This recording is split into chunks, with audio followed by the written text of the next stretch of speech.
What's going on, my good people? Mike Hidalgo here. Thank you for joining us on another FCPO DIY. Today we're working on a 2017 Volkswagen Golf Alltrack.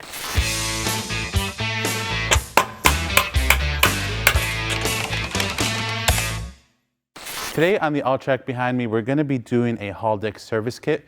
This DIY is going to be applicable to more than just the Alltrack. Basically any MQB chassis car with a Haldex system, not limited to, but including your Tiguan, your Golf R, your SportWagen 4Motion, your Alltrack A3, S3, RS3, TTRS, just to name a couple. Today for parts, we're going to be using our genuine Volkswagen Audi Group fluid. We're going to be using our Haldex service kit, which includes the 2 new O-rings as well as the 10mm bolts that hold the pump to the case, and our Racing Line magnetic drain plug as well as their fill plug. Racing Line is kind enough to include a couple spares for the crush washers. Typically, we recommend that you do this every 30,000 miles. The car behind us just hit about 40,000. It's on its original fluid, so it's definitely due for a service. Now that we know what we're working with for today, let's take a look at some of the tools needed for this DIY. For this job, we need a couple basic tools. You'll see I have a couple duplicates here just because that's what I had on hand. However, to get started, we have a 1/4-inch ratchet. I happen to use a 3/8 ratchet as well, and a torque wrench with a small extension. We need a 10mm Torx, a 5mm hex, an 8mm hex, as well as a 10mm socket, and a 12mm socket and wrench combo if you're installing the Racing Line drain plug and fill plug as we are today. Otherwise, you can stick with the 8 and the 5 for your stock hardware. Also, good to have is a small pick to remove the O-rings off the Haldex pump. And a fluid transfer pump always comes in handy, as well as some brake clean whenever you're doing some differential or gearbox type filling and cleaning. Now that we know what we're working with as far as tools go, let's get started on this DIY. All right, my good people, we are underneath the Alltrack. Today we're working on the lift. However, this is a job you can easily do in your driveway or in the garage. The takeaway from all of this is to make sure that the vehicle is level so that when you refill the Haldex system, you get an accurate level. Before we get started, golden rule of thumb is you always crack your fill plug open first. That way you know that you'll be able to refill the system after you drain it. You don't want to be stuck, unable to drive it to the shop if you can't get it open. So to crack free the fill plug, we're going to use a 5mm hex. I'm using one on a 1/4-inch ratchet. I'm going to go ahead and actually fully remove the fill plug. We might have a little bit of drippage, but more than likely nothing's going to come out. This will also allow the fluid to free out freely once we take the drain plug out. Beautiful, not a drop. With that done, our next step is going to be to remove our drain plug. That's going to be an 8mm hex. I have that on a 3/8 ratchet. You want to make sure that the hex head is all the way in. That way you don't risk stripping the bolt. Now that that's broken free, I'm going to grab my catch pan. And we're also going to save the fluid in a pitcher. That way we can A, see how much we took out, and B, compare it against the new fluid. While I undo the drain plug by hand, as it gets towards the end, I keep pressure on it towards the case. That way I can then pull my hand away quickly and hopefully not bathe myself in fluid. Once this is done draining, we'll remove our Haldex pump and show you how to clean that out as well. All right, while we continue leaving that to drip, we're going to go ahead and work on removing our Haldex pump. Before we do that, we have to undo 2 plastic retainers that hold the harness in place, as well as our electrical connector. Our first one is going to be right above the pump. You'll see the end of it's like a little expanding rivet. You can push both of them in by hand. They're pretty soft. Once you push it through, you'll be able to pull it through on the other side. With that started, we can go ahead and grab the other one that we have on the other side. And then you can see our second connector is on the top of the casing right here. You can see the end of it protruding on the other side. So we're going to go ahead and free that one up as well so we can get to our electrical connector. With our little retainer clip off, our next step is to go ahead and disconnect our electrical connector that's on top of this module on the driver's side of the casing. So just like any other clip, you're going to press down on here and pop it off. So let's go ahead and do that. With our electrical connector undone, the trick to these is to compress it towards you, compress the gasket a little bit, and play with the release a little bit, and then you can get it off. That's a tip from my good friend Nate Brown. With that done, we can release the rest of the harness from above the casing. Come back to our pump. Then pull the harness the rest of the way through.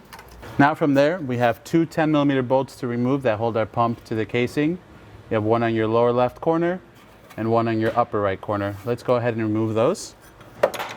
And now we can go ahead and free the pump from the casing. There is two O-rings that kind of hold it in place, so sometimes twisting it a little bit on the way out helps. Just be prepared to catch any fluid that might fall when you pull this out. With the pump off, it's very important that you clean the receiving end of the housing. It's going to be hard to see on camera, but there is a lot of gunk that's left up here. So we'll be sure to take a couple towels and clean that up nicely. And then before we proceed, we're going to head over to the workbench and show you how to clean out the pump just a little bit further. Beautiful. All right, with that done, let's head over to the workbench and clean out our pump. All right, my good people, this is where we take it one step further. We have our Haldex pump here. We're going to go ahead and clean out this filter. Typically with a drain and fill, this isn't something that people do, so we want to take it one step further and getting all the gunk out of here, as well as replacing the two O-ring seals. You're going to need a T10 to remove the two bolts that hold the filter element in place. And then gently pull the filter element off. It's got two dowels that hold it in place. These are the two dowels. And now we're going to take some parts brake clean. We're going to spray with some brake parts cleaner outward so we can get the debris out of our screen. And we're going to go ahead and clean the face of our pump as well. Just giving it a couple light spritz. You don't want to flood it with brake clean. With our pump all cleaned up and our filter element all cleaned up, we can go ahead and reinstall this again, starting by feeding the dowels in gently. Once it's seated flush, you can feed your two 10 Torx bolts back in. Now that that's nice and snug, we're going to go ahead and replace the two O-rings. I'm going to use a small pick to get the old ones off, gently without trying to mar the surface. Now that our two O-rings are on, we're going to go ahead and apply a little bit of the Haldex fluid onto them just to help lubricate them as they slide into the casing. And while I have this out, it gives us a good opportunity to show you those two plastic retaining clips that help guide the harness above the casing so we don't get it stuck in the drive shaft or anything like that. All right, let's head back to the car and work on installing this pump. Now with our fresh pump all cleaned up, our casing all cleaned up, we can go ahead and reinstall it. Once you see that it's nice and snug on both corners, we can go ahead and feed our two new 10mm bolts that hold it in. Now that we have both 10mm bolts in by hand, we're going to go ahead and torque them down to 9.5 Newton meters or 7 foot-pounds, whichever you prefer. It's not a lot. There's one. The click isn't very satisfying, I'm sorry. There's two. Next on the list, we're going to go ahead and route our harness back over the casing. I'm just getting the one clip started. I'm not pushing it all the way through just yet until I get my one on the far side started as well. Boom, baby. With our plastic retainer on this end clipped in, we can go ahead and clip in our actual connector back to the module. There's that satisfying click, baby. Back on the other side, you want to make sure that you also press in the rest of the plastic retainer. Once you hear that satisfying click, those are in. Now we're going to go ahead and install our racing line magnetic drain plug. So you can see it's just as long as the factory one. However, this one has a 12mm hex head. We're going to use a 12mm socket to snug up our drain plug. The racing line one is a different material than the standard steel bolt, so the OEM torque spec isn't going to apply, which is 23 foot-pounds. We're just going to go ahead and snug it up with a 3/8 ratchet. With our drain plug installed, now let's work on refilling our Haldex system. We have our fresh, genuine fluid and our transfer pump set up. We're going to go ahead and feed it into the casing. And we're going to pump it until it starts dribbling oil out. And then from there, we'll show you how to make sure you have the accurate level by checking the temperature. Now that that's filled up, we're going to go ahead and temporarily put our fill plug back in. Then we're going to hop inside the vehicle, cycle the key a couple times, and then check our temperature reading with our Autel. And as long as we're between 20 to 40 degrees Celsius, we'll be able to fill this properly. Oh yeah, baby. We're inside the Alltrack. we're going to go ahead and monitor our Haldex temperature level before we continue filling the system. To do so, I have my cell plugged into the car to MaxiCheck 808. We're going to go ahead and hit the diagnostics button. Find good old Volkswagen. From there, we'll do automatic selection so it can read the VIN. Hit read. Once the VIN comes up, you hit OK. We're going to select AM Golf Sports Van. I know it's not a van. 2017, go ahead and select sedan, not a big deal. All engine codes. We're going to go to control unit so we can select exactly what we want. And then menu 22, all-wheel control is what we're going to want to click on.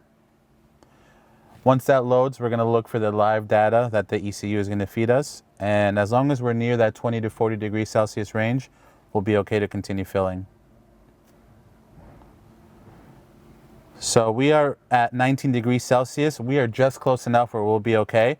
If you really wanted to, you can, as long as the car is all up in the air, you could run it a little bit and then get the temperature up a couple degrees. This is more than okay for us to fill today, so we're going to run with that.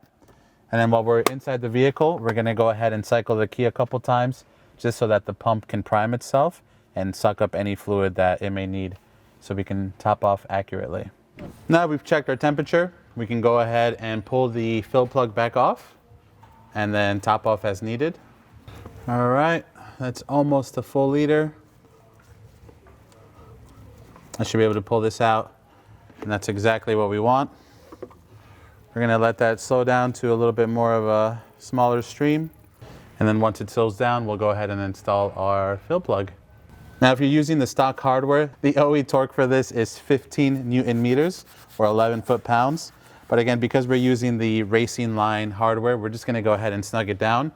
12 millimeter, just like the drain plug is. Make sure to wipe down your surfaces, clean up any fluid that may have dripped around the casing or in the general area where you were working. And that should do us down here. And there you have it, my good people, another DIY in the books. As you can see, this almost 40,000 mile Alltrack, this is what was inside of there, all original fluid. Definitely recommend it, again, every 30,000 miles if you can. And definitely recommend pulling out the pump and cleaning the screens if you can. If you like this video, please be sure to give it a thumbs up. If you have any questions or comments on what we did today, leave them in the comment box below. And if you like this DIY and you want to see more like them, please consider subscribing. We make new ones all the time. As always, thank you for watching. We'll catch you in the next one.